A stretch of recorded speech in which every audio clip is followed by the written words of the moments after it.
আসসালামু আলাইকুম, আশা করি সবাই ভালো আছেন। আবারও কোয়েল পাখির ডিম বসাতে হলো। তো কেন বারবার আমাকে কোয়েল পাখির ডিম বসাতে হচ্ছে, অবশ্যই ভিডিওটা দেখলে ব্যাপারটা বুঝতে পারবেন।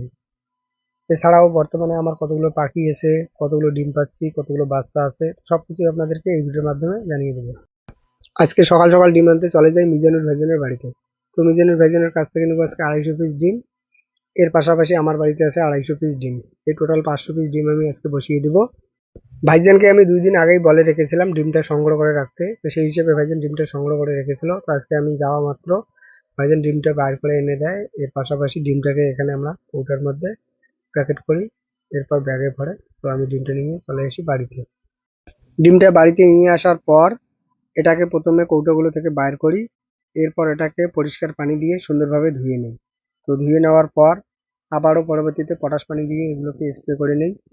এটা স্প্রে করার পর এটাকে শুকাতে দিয়ে এখান থেকে আমি চলে যাই কোয়েল পাখির ঘরে। তো সেখানে গিয়ে চলুন আপনাদেরকে দেখাবো বর্তমানে আমার কোয়েল পাখিগুলো কোন পর্যায়ে আছে বা বর্তমানে কতগুলো কোয়েল পাখি রয়েছে। তো এই হচ্ছে আমার কোয়েল পাখির ঘর। তো এই ঘরে আমার দুটো কোয়েল পাখির মাচা বানানো রয়েছে। তো এখানে একটা দেখুন মাচা সম্পূর্ণটাই খালি।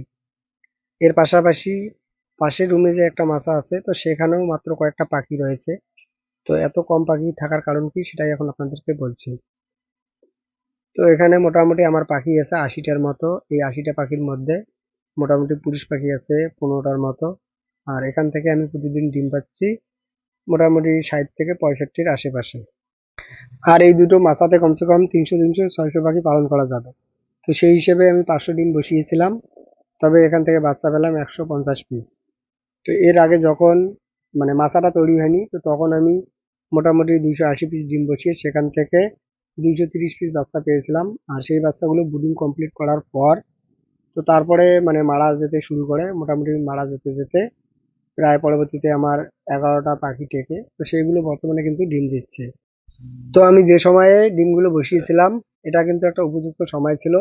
বর্তমানে এই পাখিগুলো কিন্তু থাকলে ডিম দিত। তো সেই হিসেবে আমার একটা মাচা এই পাখিগুলো দিয়ে ভরে যেত।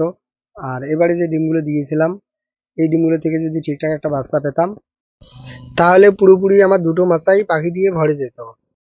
যেহেতু আমার টার্গেটটা কমপ্লিট হয়নি বা যতদিন না ফুলফিল হচ্ছে, তো ততদিন পর্যন্ত আমাকে এই কোয়েল পাখির ডিম থেকে বাচ্চা ফোটাতে হবে। এতে যদি এবছরটা চলে যায় তো যাবে। এমনিতেও আমি কোয়েল পাখি পালন করে অনেকটা লসে আছি। এর পাশাপাশি অনেকটা সময়ও এখানে আমি ব্যয় করেছি। আমি যে মেশিনগুলো থেকে বাচ্চা ফোটাই মূলত এগুলো হচ্ছে ম্যানুয়াল মেশিন। তো এই ম্যানুয়াল মেশিনগুলোতে আর্দ্রতা মেনটেন করা খুব একটা কঠিন কাজ। অভিজ্ঞতা থাকলেও অনেক সময় এই আর্দ্রতাজনিত সমস্যার কারণে ডিম থেকে ভালো রেজাল্ট হয় না। আজকে এই পর্যন্ত। আসসালামু আলাইকুম।